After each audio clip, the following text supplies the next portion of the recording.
The Flannan Isles Lighthouse stood on Island Moor, a barren rock 20 miles off Scotland's northwest coast, exposed to the full force of the Atlantic. Completed in 1899, the station marked one of Britain's most treacherous shipping lanes. 3 keepers worked the light in rotation, completely cut off from the mainland. No telegraph, no radio. A relief vessel came every 2 weeks to deliver supplies and swap one man for another. By mid-December 1900, the 3 men stationed on the island had been there for weeks. The light burned without interruption. Passing ships confirmed it. Everything appeared normal. But on the night of December 15th, a steamer passing the Flannan Isles noticed something that would set events in motion. The light was dark. The steamer reported it immediately, but rough seas prevented any vessel from reaching the island. For 11 days, no one could get close to Island Moor. What the relief crew would eventually find became one of the most enduring mysteries in maritime history. 3 keepers had been assigned to the lighthouse that winter. James Ducat was the principal keeper, experienced, meticulous, a man who had served the Northern Lighthouse Board for decades. He had trained younger keepers across Scotland and was regarded as one of the board's finest. Thomas Marshall served as second keeper, younger but equally capable, with log entries so detailed and precise that inspectors regularly praised them. Donald MacArthur was the occasional keeper, stepping in when the regular third man fell ill. A seasoned islander, MacArthur knew the Hebrides and its dangerous waters intimately. These weren't novices. They represented the exact caliber of expertise the board entrusted with its most isolated and vital stations. Men who understood the sea, the weather, and the demands of keeping a light burning through Atlantic winters. Yet none of them would ever be seen again. On December 26, 1900, the relief vessel Hesperus finally reached Island Moor after 11 days of rough seas. Joseph Moore, the relief keeper, stepped ashore and climbed the steep path to the lighthouse compound. The gate was closed. The door stood unlocked. He called out to the keepers. Silence. Inside, Moore found a scene frozen in time. A stopped clock, an overturned chair, a half-eaten meal still on the plate, cold ashes in the fireplace, beds left unmade.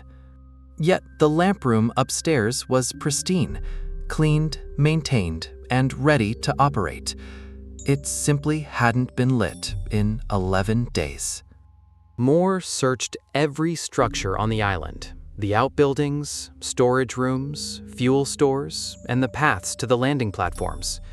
He found nothing. No bodies, no clothing, no sign of struggle. When he returned to the Hesperus, his report was stark. The lighthouse was in perfect order, but all 3 keepers had vanished. Days later, Superintendent Robert Muirhead of the Northern Lighthouse Board arrived to conduct a formal investigation. What he uncovered only deepened the mystery. 2 sets of oilskins and sea boots were missing, Ducats and Marshalls, suggesting they had dressed for the weather and ventured outside. But MacArthur's coat still hung on its peg. Either he had gone out into December's Atlantic cold without protection, or he had never left the building at all. Marshall's final log entry, dated December 15th, described severe storms in steady handwriting with no sign of distress. A separate slate note added, "Storm ended. Sea calm. God is over all." The handwriting was controlled.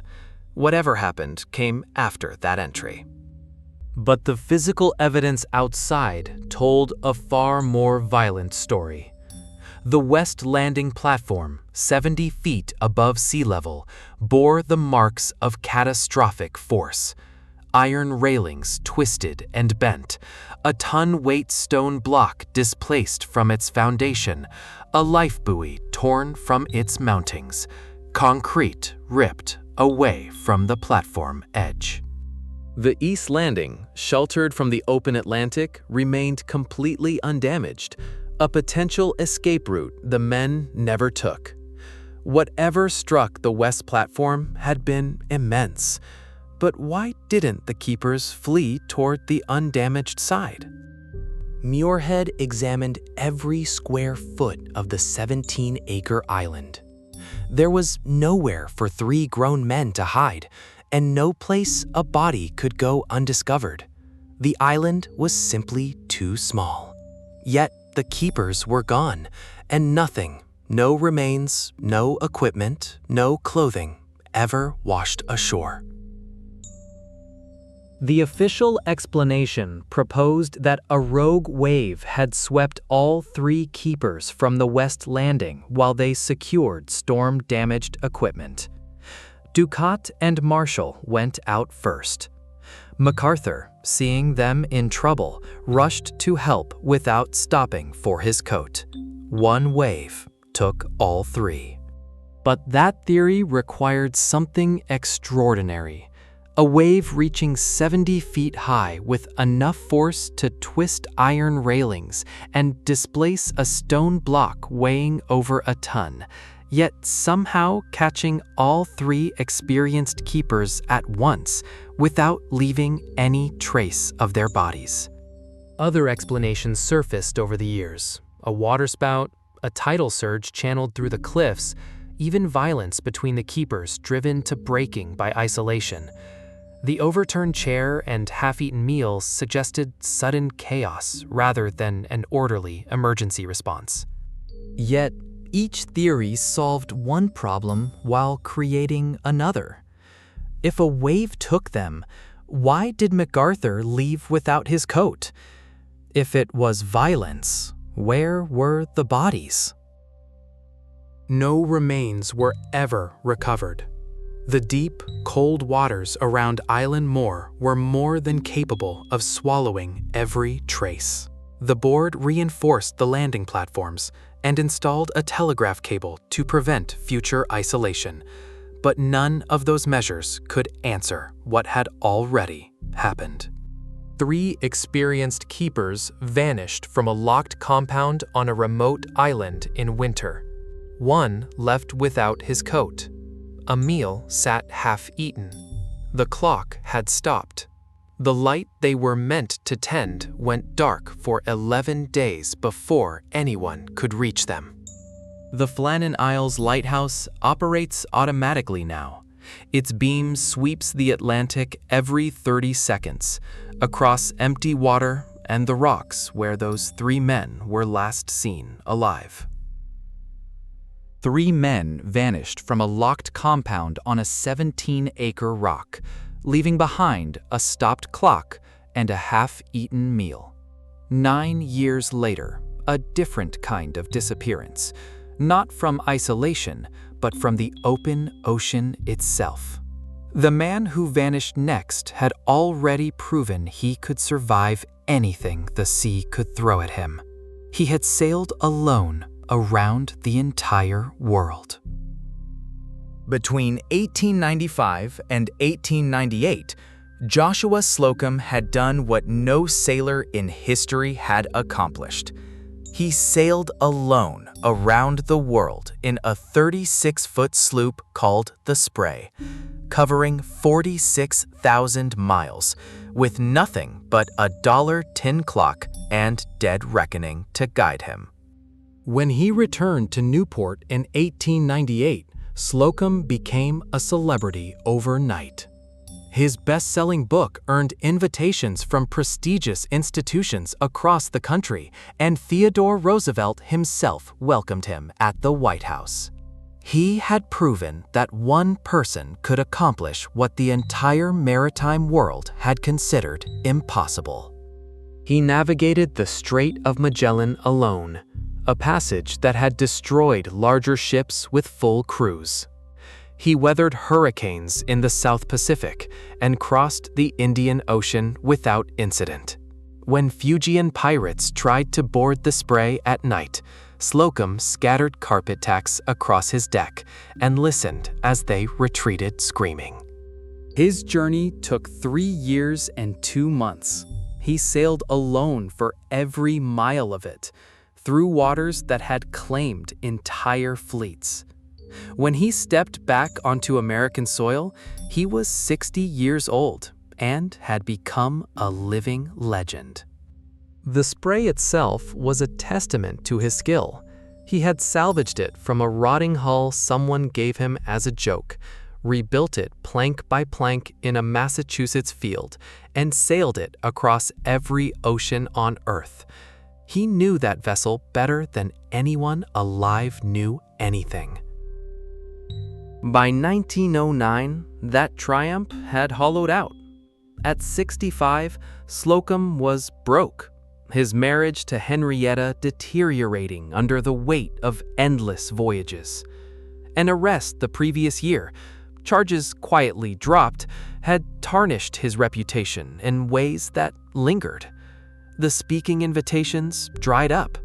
The world had simply moved past him. Yet Slocum himself hadn't changed. He was still sharp, still capable, still drawn to the water with a pull he couldn't resist. The Spray was aging, rebuilt from a derelict hull years earlier, but he knew every plank and joint. It was seaworthy in his practiced hands. He had weathered storms, reefs, pirates, and the crushing solitude of solo passage across every ocean. What he couldn't endure was becoming irrelevant. He needed to sail again. On November 14, 1909, Slocum set out from Martha's Vineyard toward the Orinoco and possibly the Amazon, one final solo voyage to prove he still mattered. The Spray was provisioned and ready despite its age. The weather was favorable. He had made this crossing countless times before. But this departure would be unlike any other. He sailed south into the open Atlantic and was never seen again. The Spray vanished with him. No wreckage, no distress signal, no sighting at any port from Nova Scotia to the Caribbean. The world's most celebrated solo sailor had simply disappeared. Weeks turned to months with complete silence. No reports from any port along the eastern seaboard. No sightings in the Caribbean. No wreckage on any coastline. No distress signal intercepted by any vessel. The most accomplished solo sailor in history had vanished into the Atlantic without leaving a single trace. His family waited in silence. His publisher waited. The yacht clubs that once honored him heard nothing. No letter, no rumor, no word from anywhere in the Western Hemisphere. A formal search was never mounted. Solo sailors disappeared regularly enough in those days that no one organized a rescue effort. 15 years later, in 1924, the probate court of Massachusetts declared Joshua Slocum legally dead. The first man to sail alone around the world, 46,000 miles across every ocean, was reduced to another name on the missing list. Neither his body nor any piece of the Spray was ever recovered. The Atlantic had absorbed them both, man and vessel, as if neither had ever existed. The leading explanation pointed to a collision with a steamship. By 1909, commercial traffic along the eastern seaboard had surged dramatically, and the Spray was small, dark, and low-riding, nearly invisible to larger vessels navigating at night. A steel-hulled steamer could have struck the wooden sloop and obliterated it instantly, without the bridge crew even registering the impact. Slocum's age was another factor. At 65, solo sailing demanded constant vigilance with no relief. A sudden squall or rogue wave at night could prove fatal for someone whose reflexes had dulled, with no one else aboard to recover from the mistake. A third possibility was the spray itself. Structural failure or rot in the aging hull could have caused it to sink too quickly for any distress signal. In the open Atlantic, a vessel that size would disappear in minutes. But all three theories shared a fundamental flaw. They assumed the world's greatest solo sailor had been undone by something he had spent his entire life mastering. Slocum had survived Cape Horn, Magellan squalls, and armed intruders aboard his own ship. Something ordinary defeating him felt almost impossible to accept. No steamer captain ever reported striking a small sailboat in those waters. No wreckage from the spray was ever identified on any shore. No body was ever recovered. The man who had navigated 46,000 miles alone, outsmarted pirates with carpet tacks, and conquered every ocean on Earth, departed Martha's Vineyard on a clear November morning in 1909 and vanished completely. No plank, no rope, no signal. If the greatest solo sailor in history could disappear without a trace, what hope did anyone else have? Over a century has passed. The Atlantic has given nothing back. Slocum vanished alone. One man, one boat, no witnesses, no wreckage. His disappearance was absolute.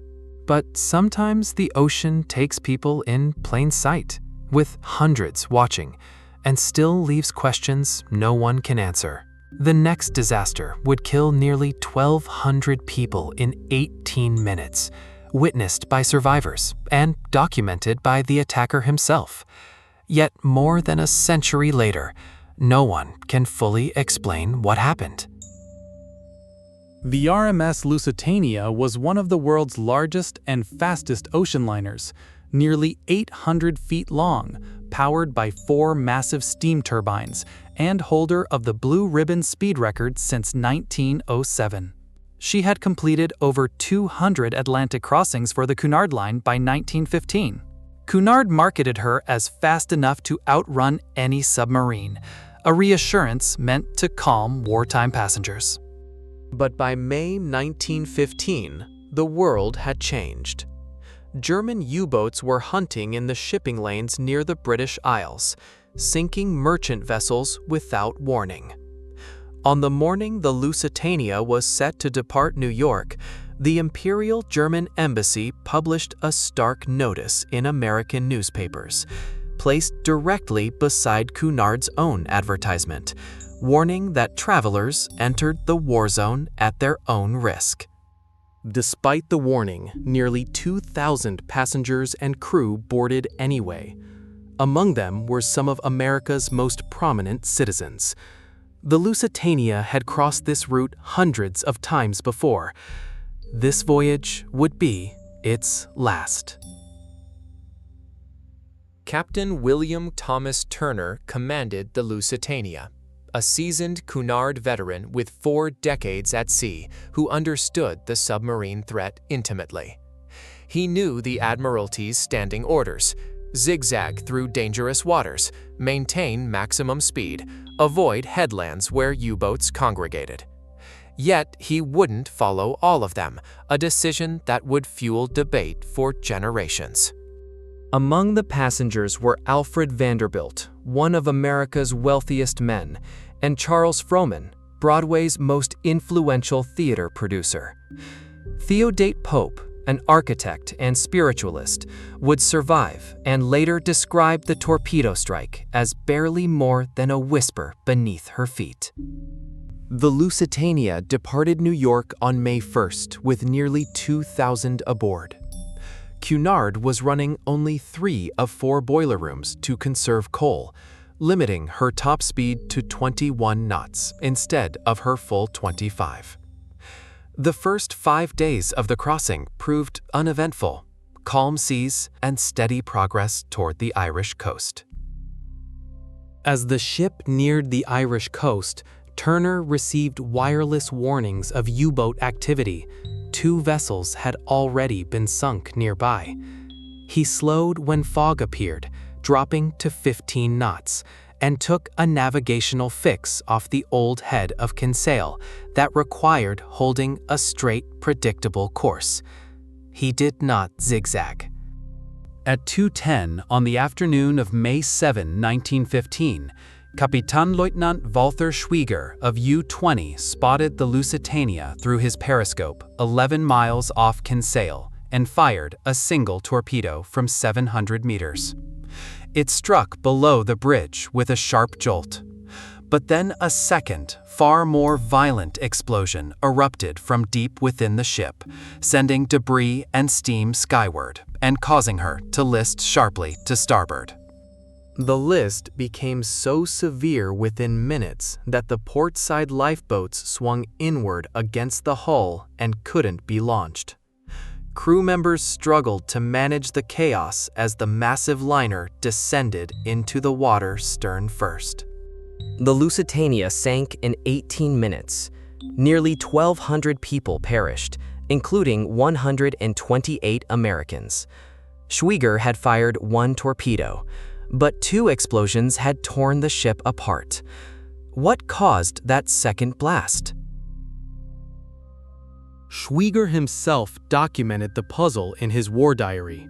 He recorded the single torpedo strike followed by a second detonation he could not account for, noting the massive debris column and the ship's unusually rapid sinking. He had fired 1 weapon, yet something else had destroyed the Lusitania from within. Survivors consistently reported 2 distinct impacts: a dull thud from the torpedo, then a violent, shuddering blast from deep inside the vessel. Some witnessed coal dust billowing from the ventilators. Others caught the unmistakable smell of cordite, the chemical signature of burning ammunition.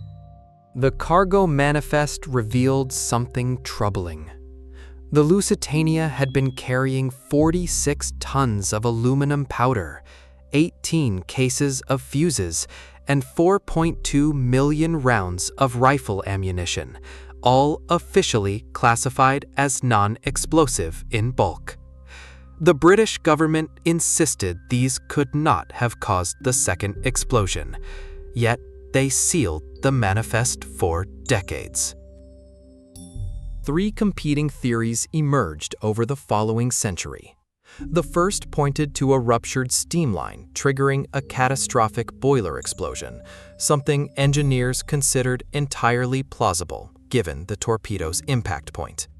The second blamed coal dust accumulation in the nearly empty bunkers, which the torpedo's concussion could have ignited in a chain reaction. The third implicated the munitions themselves. Either the declared cargo or undeclared military shipments had detonated on impact. If true, the Lusitania was not merely a passenger vessel, but a floating ammunition depot, and every civilian aboard had been an unwitting shield for war supplies. When Robert Ballard dove to the wreck in 1993, he found the bow section largely intact, but the area around the second explosion had collapsed inward, consistent with an internal blast rather than external torpedo damage. Something inside the ship had detonated. The British Admiralty's formal inquiry under Lord Mersey concluded the torpedo alone sank the ship, but sidestepped the second explosion entirely. The investigation was widely dismissed as a cover-up. Mersey himself refused his fee afterward and never conducted another inquiry, later confiding to a relative that the entire affair had been a damned dirty business. The competing narratives persisted for decades. Germany insisted the Lusitania carried war material and was a legitimate military target. Britain denied it. America was outraged, and the sinking became one of the catalysts that drew the United States into the First World War. The sealed cargo manifest, listing aluminum powder, ammunition rounds, and fuse components, remained the most uncomfortable piece of evidence. Was the Lusitania truly a civilian passenger vessel, or was she essentially a floating ammunition depot with nearly 2,000 civilians walking her decks above? Did the British Admiralty knowingly send those people through submarine-infested waters to deliver weapons? And what triggered the catastrophic second explosion that turned a survivable torpedo hit into an 18-minute death sentence? The wreck still lies 300 feet down off the old head of Kinsale, its cargo holds collapsed and corroding. The sealed manifests have been only partially opened. Whatever still sits in those holds has never been fully catalogued. The full truth remains locked in corroded steel and a century of silence. The Lusitania left behind a wreck, a sealed manifest, and a century of unanswered questions. But at least there was evidence to examine. The final story left none of that. One man's rigid temper ignited a chain of violence that ended in a single explosion. And when the smoke cleared, the ship, the crew, the attackers, and every shred of proof had all vanished together. In 1810, John Jacob Astor was the wealthiest man in America. His fortune built on beaver pelts flowing from the North American wilderness to European and Chinese markets. But Astor wanted more than trade routes.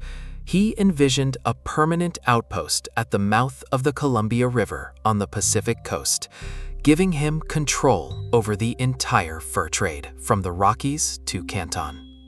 To realize this vision, Astor purchased the Tonquin and loaded it with trade goods, weapons, and the men needed to build his commercial empire.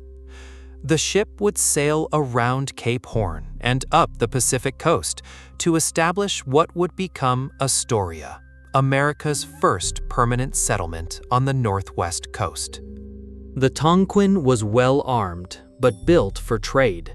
A merchant vessel packed with blankets, tools, beads, and muskets, alongside the men who would build Astor's Pacific Empire. The voyage was meant to launch a dynasty. Instead, it would end with an explosion that killed everyone aboard and erased nearly every record of what happened. Captain Jonathan Thorne commanded the Tonquin, a Navy officer on loan to Astor's Pacific Fur Company. He was disciplined and battle-tested, a veteran of the Barbary Wars under Stephen Decatur, but diplomacy was foreign to him. Throughout the voyage, Thorne clashed constantly with the fur traders, imposing strict naval discipline on civilians and treating Astor's business partners with open contempt. Washington Irving, who later documented the entire Astor enterprise, described Thorne as a man of stern and irritable temperament, courageous but utterly inflexible, incapable of compromise. What made Thorne truly dangerous was how he viewed the indigenous peoples he was meant to trade with, not as commercial partners, but as threats to be managed and controlled. This rigid temperament would prove catastrophic for everyone aboard the Tonquin. The Tonquin rounded Cape Horn in brutal conditions and reached the Columbia River in March 1811. Several men drowned during the treacherous bar crossing, an omen Thorne dismissed without concern. He established the trading post that would become Astoria, offloaded supplies and settlers, and then sailed north along the Vancouver Island coast. His orders from Astor were clear: trade peacefully with the indigenous nations, acquire as many sea otter pelts as possible for the Canton market, and return to Astoria. The pelts were worth a fortune, and peaceful relations were non-negotiable. Thorn anchored in Clyoquot Sound, in the territory of the Tla-Oquiyat people. He had goods to trade. They had furs to sell. What should have been a straightforward exchange was about to become a massacre, followed by an act of destruction that would erase the Tonquin from history. Trading began on deck with the Tla-Oquiyat bringing sea otter pelts aboard. But Thorn immediately rejected their prices and refused to negotiate, his rigid temperament surfacing at the worst possible moment. When bargaining collapsed, Thorn lost control entirely. He grabbed a rolled pelt and struck a Tla-Oquiyat chief across the face, a deliberate public humiliation delivered in front of the chief's own warriors. The insult left no room for reconciliation. The Tla-Oquiyat, but they did not leave.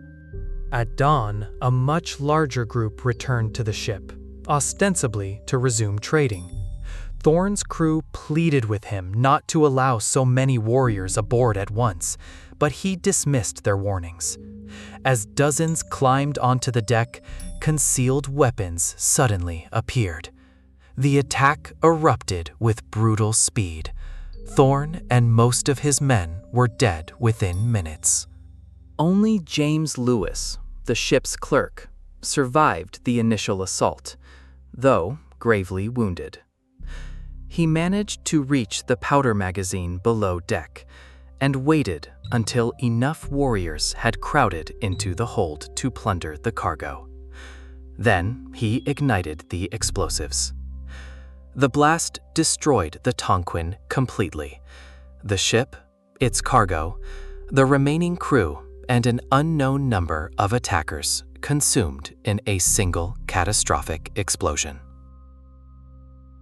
The entire account of what happened comes from a single source, Cassiusgal, a Chinook guide who had been aboard during the voyage but was ashore when the attack occurred. He witnessed the explosion from the beach. His testimony, passed through multiple translations and retellings over the years, eventually reached Washington Irving, who published it in Astoria in 1836. Gabriel Francher, a clerk at the trading post, also recorded second-hand versions from indigenous sources. But the fundamental problem remains. One man's memory, filtered through countless retellings, became the entire historical record for these events. Every other perspective was destroyed in the blast.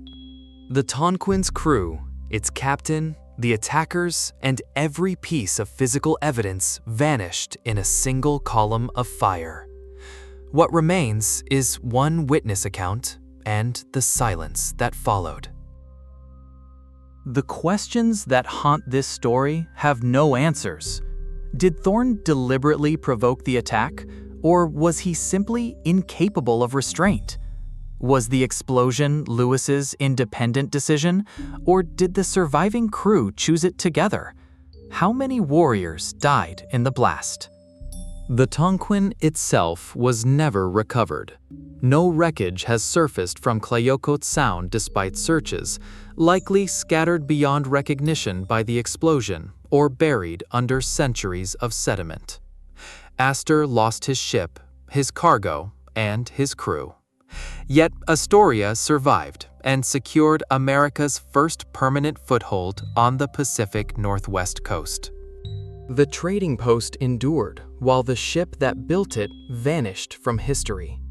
Now the Tonquin exists only through the words of Cassiusgal, a man who stood on a beach and watched fire consume a vessel, its crew, its attackers, and every piece of evidence before the ocean closed over everything.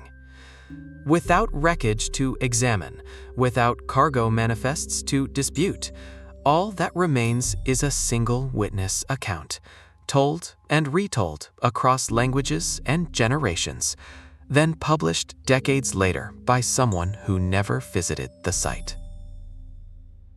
4 mysteries across 3 centuries. each one defined by the same pattern. The evidence that might have explained what happened is gone, destroyed, sealed, or swallowed whole.